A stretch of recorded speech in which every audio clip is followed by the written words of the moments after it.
Hello, hello. Welcome back to the video. Welcome back to the video. I am super excited to be coming to you guys today to bring you another hot video. Let's get excited, y'all. Listen, my camera might be shaking, and that's only because I'm parked on a hill, and I was like, you know what? Before I show this house, I'm going to make a video because this is too funny. Today is going to be a funny video. I was like, bro, we have been talking about some heavy things on the channel, and I just want to lighten things up, you know? So this is for anybody that is shopping for a home. I'm going to give you guys the top 5 tips on the things that you need to be looking for when you are out looking at homes to purchase, because something happened to my clients and me while we were out looking for a house. And I was like, oh my God, this is like crazy. Okay. And honestly, I have had some episodes, but y'all, let's get into it. So you guys already know that I'm going to share with you my notes. If this funny story is something that you want to read on your own, let me know. And I also have the notes in the funny story. So if you want this notes or the story, I can send it to you. I will have my email and my cell phone in the description so that you guys can contact me if you want the notes, or if you have any questions. If you're looking to purchase a house in DC, Maryland, or Virginia, you can get in contact with me, email or phone, and you will have that information in the description. Y'all, our subscribers are growing. So shout out to all of our new subscribers. I heart you all so much. Thank you so much for leaving comments, for following or subscribing and engaging. I am so thankful for each and every one of you. And I am super excited to hear the success stories from our subscribers, because I know that the videos that I'm bringing you guys, if you are tuned in, tapped in, and turned on, you will be a homeowner if you're not a homeowner. And if you are a homeowner that's been a little shaky because of everything that's going on, then this is going to be your moment to get what you need in order to not lose your house. Okay. I want you guys to feel confident in home ownership. Do not allow all of the negativity that is circulating in the media today to keep you from staying focused and sticking to the bag. Remember, the theme for our channel 2025 is don't get tricked out the bag. You got it? Good. All right, y'all, let's get into this funny real estate story. So to keep me on track, we're going to read the story. All right. So I went to go show a house with a couple for their dream home. Okay. First time home buyers. They were super excited. We saw a property that they were interested in, and we went to go look at the house. A beautiful older home with a lot of charm. As they walked through the property, everything seemed perfect. There was hardwood floors, there was a cozy environment, and a big backyard. That was very important. A big backyard and extra storage space, all right?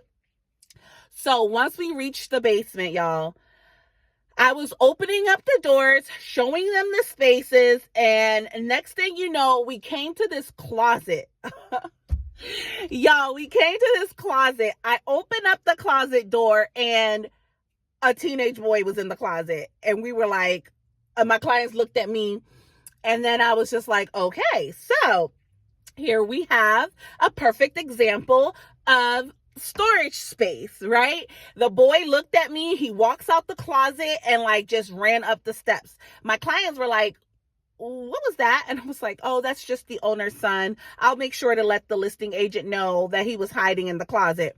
Okay, y'all, after we toured the home, my clients really loved the house, but of course I had to find out why was this boy in the closet. Listing agent was apologizing profusely. He had skipped school, was hiding in the closet, because he heard us touring the home. So my clients were like, Vicky, we love the house, but we need to make sure that there's not going to be anybody in that house when we go to walk through. Furthermore, no one in that house when we go to settlement. Okay, guys. So this is where realtors have to put out fires, right? So I was like, yeah, of course, of course.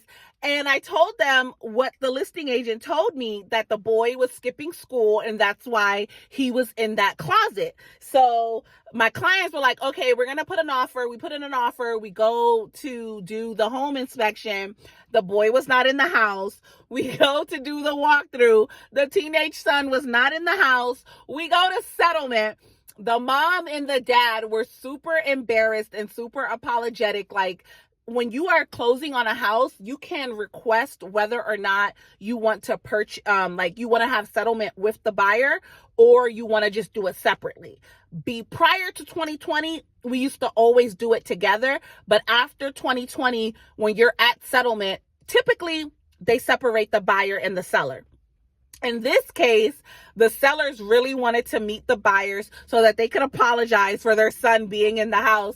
And then my clients looked at me and they were like, oh, Vicky, are you coming with us after settlement? And I was like, of course I am. So when I met them at the house, my client, the wife, was like, girl, I just needed you to be here in case anybody was still in this house. Because what? She was so scarred from the way that boy jumped out that closet, y'all. It was funny. But long story short, they got the house. Nobody was in that house, and it was just one of those moments. Like, I have so many stories like this, and I was like, I gotta share some of this. Sorry, guys. So, long story short, they loved the house. We closed on the house, and everybody was happy. But that really reminded me, I'm trying to keep my grapefruit juice from falling down. But anyways, everybody was happy, y'all, but I had to bring this to you. All right. When you are touring a home to buy, these are the top 5 things you want to keep an eye on. Okay. Now, we're not like certified foundational inspectors or, what do you call them? Engineers. We're not engineers, but you want to look for foundational and structural issue. So if we walk up to a house and we see a large crack along the side of the home, that's a red flag. Okay. That means that there could be some type of foundational issues. Like check for cracks in the walls, ceiling, or floors. These could indicate that there are foundational problems. Doors and windows that do not close properly may signal shifting or settling. Now, to keep you guys from freaking out, sometimes when you're walking into a new construction, and it's maybe only like 2 to 5 years old, you might see some cracking in the ceiling or along the walls. But a lot of times that's just due to settling, okay? I'm talking about major cracks that are going up along the walls, especially in the basement. I'm in DC, Maryland, and Virginia. I've seen this a lot in parts of Maryland, like Silver Spring, also in Washington, DC, all over, because they have a lot of older homes, brick homes. I've seen where we've had to get foundational engineers to come out and do an assessment on what needs to be done. So if we see that, and when you're getting your home inspection, the home inspector is always going to suggest that you get a certified professional, a licensed engineer, I forgot what it's called. It's called not surgical engineer, y'all. I'm sorry, it's Sunday, but there's a professional. There are foundational engineers that can come out and they will tell us exactly what the cost would be to make that repair, or if it's probably something you should not touch. Now, if you do notice foundational problems, most people are going to pass because it is a very expensive repair. The 2 properties that I've had that had some a structural engineer. That's precisely what they're called. Structural engineer, guys. Okay. I did not put that in my notes. So like, this is why I like to keep my notes, y'all, because my brain be going all over the place. But yeah, a structural engineer. We're going to get a structural engineer and they're going to do an assessment, and then they'll come back with that report and tell you the cost of the repair. Some structural engineers will say whether it's repairable or not, right? The 2 times that I have come across this issue, the cost for repair has been $13,000 for one house, $15,000 for the second house.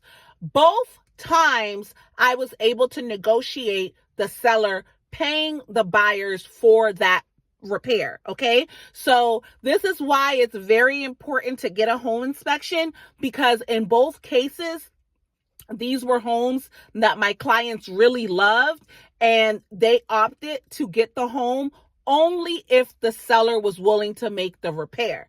Most sellers are aware of these situations, and neither one of the sellers in both cases like pushed back on fixing it. They both were like, definitely we'll give them the money so they can hire someone to fix it. And in both cases, my clients went to settlement, got the credit from the seller, and after settlement proceeded to making the repairs on the home. So I do want to let you know that if you do come across the property with some structural issues, you can have a structural engineer come out and assess that for you. And then you can make a decision if you want to purchase or not, given the seller gives you credit to get that fixed. Got that? All right. Number 2, water damage and mold. All I'm going to say on this one, look for water stains on the ceiling and walls. It's very important.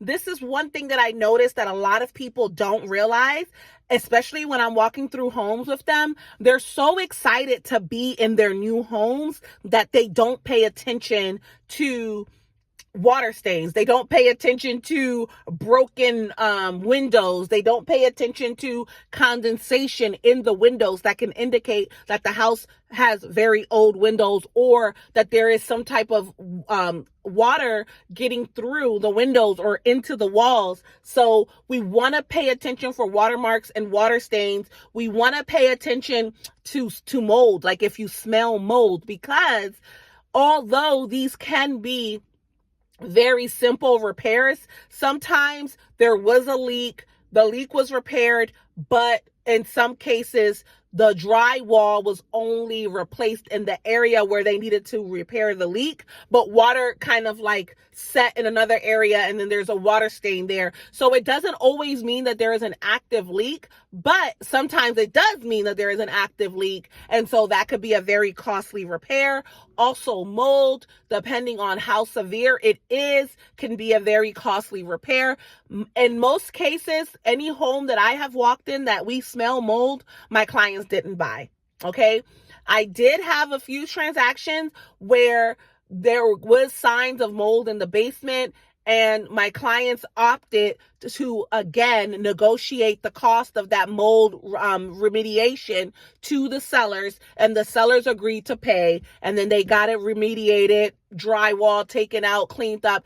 Whenever you are negotiating these type of repairs, it's very important that you negotiate that you, the buyer, chooses the company, and you get a licensed and bonded professional to come and make those repairs. So A, the repairs are insured, and B, the seller is going to get a adequate receipt so that they can pay for that repair. Okay.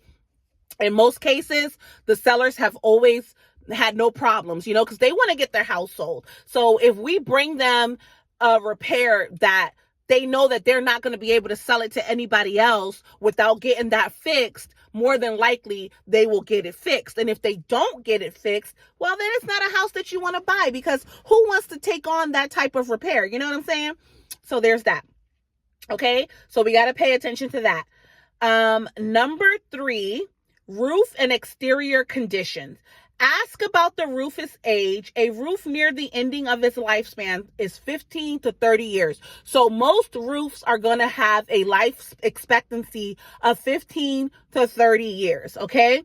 So you can ask how old the roof is going to be, because a roof repair or replacing a roof is a very expensive cost. And it could cost, like if there's an older roof and you don't have the money, I'm talking about like $15,000 plus, you probably, if you can't negotiate that type of credit, walk away. Just walk away. Find a house where the seller has already repaired the roof, or the seller is willing to give you a credit for the roof. Okay. You want to look for missing shingles, sagging gutters, or signs of poor drainage around the foundation. Okay. Plumbing and electrical systems. Turn on faucets and showers to check the water pressure and drainage. This is very important, guys. I had a transaction. Hold on.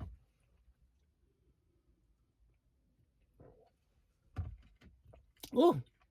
I had a transaction not too long ago, over the summer to be exact, where we toured the house, and it was a condo. We toured the house, and the water pressure, everything. I turned on the water. I turned on the washing machine. Everything in the house as far as plumbing seemed okay. My clients love the house, right? We go under contract on the home, and on the walkthrough, this is why it's very important to do your walkthrough. On the day of walkthrough, we realized that there was no water coming from the master bedroom's bathroom. And that was the only full bath in the home. So it was one of those houses where you had a door in the main hallway upstairs, and then a door in the master bedroom leading into that bathroom. So it was the only full bath in the entire home. It was a 2-level condo.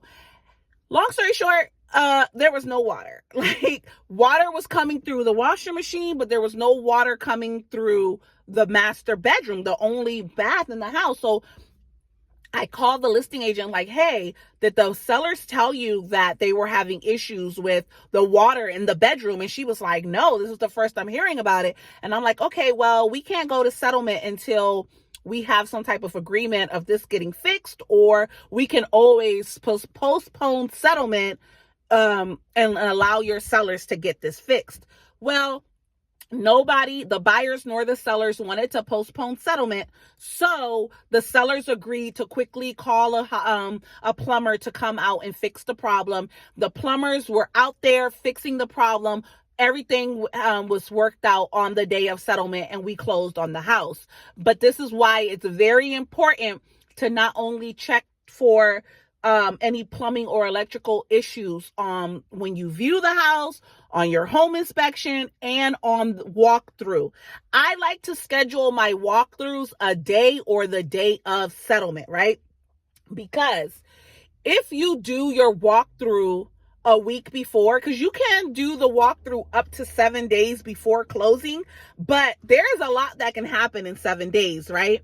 But if you do the walkthrough the day before or the day of, that is when we are certain what you're going to get, right? Because once we do that walkthrough and you go to settlement, we can't negotiate anything after settlement. Technically, in a perfect world, yes, you could. But more than likely, no one's going to want to negotiate on a house that they've already closed on. So I try to do my due diligence and help my buyers mitigate any type of issue like that by doing the walkthrough the day before or the day of. So we'll schedule settlement in the evening and do the walkthrough in the morning or afternoon, right? You could do your walkthrough at like 8 or 9 in the morning and then go to settlement at 10 or 11 in the afternoon, or or late morning. Okay. The fifth thing that you want to look for when you are touring a home: neighborhood and the surroundings. Okay. Visit at different times of the day. This is very important, y'all. Go around that house in the morning, go around that house midday, go around that house at night. If you are in a competitive market, if you can negotiate a home inspection for information purposes only, then you can take the time to go and look at that property at different times of day, so you could see the type of people that are coming in and out. If there's a lot of like commotion that you're not really trying to get with. Also, rodents come out at night. They could tell, they don't have to disclose that they have a rodent problem if they treat it for it, right? Like, especially if you're purchasing in a metropolitan area or if you're purchasing in a condo. Most condo association and most owners are going to keep their property very clean, and the only way you're going to know that there's a rodent problem is if you go out at night. And why am I telling you this? Because I've had this happen to a client of mine that purchased in a condo in Alexandria City. If you know Alexandria City, then you know Alexandria City. And they had large rats that were just walking around the parking lot, but they only came out at night. So when we went during the day, right, we never saw them. The sellers never disclosed them. It was never listed in the HOA documents that there was a rat problem on the premises, right? And for most people, as long as the rats are not in their unit, that doesn't bother them that there's rat outside, right? Because a lot of people are used to living in the city. That's part of living in the city. But for my client, she was petrified. Like, she didn't even want to get out her car or get home when the sun went down because she didn't want any encounter. Like, who wants to be encountered by a rat at night? Okay. So long story short, we were able to sell that property. And y'all, remember how I always tell y'all that I'm always going to be team home ownership? She was literally in her house for 2 years, okay? It was a condo. And then when the rats started coming at night, they were never inside the building. They were just out in the parking lot around the trash can. She did not want to encounter that, okay? We sold that condo and she made $30,000. If you rented a 2-bedroom apartment and God forbid something happens and there's a rat infestation and you got to get up out of there, you just move out of your 2-bedroom apartment. And if you're lucky, you get your security deposit back, right? My client was able to make $30,000 at settlement because that was how much equity she had in her property at the time that we sold it. She only lived in that condo for 2 years. For 2 years. And now she went on ahead and bought herself a new construction townhome all the way down in Stafford, Virginia. Okay. So she took herself down to the countryside and got away from the city. Okay. So guys, these are all of the type of things that you want to look for when you're purchasing. There is a lot more. If you are interested, I could give you guys more information. If you have any funny stories when you were out buying a house, let us know in the comments below.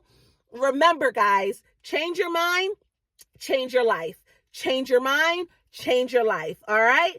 I want you guys to be empowered. I want you to be inspired. And I want you to know that you have everything you need to succeed. All right? Don't worry about what everybody else is doing. Don't worry about the doom and gloom that's out here. If you want to become a homeowner, make sure that you are subscribed to this channel. If you already are a homeowner, subscribe to this channel because I'm going to keep you motivated so you don't get tricked out the bag. Until we meet again, peace. Bye-bye.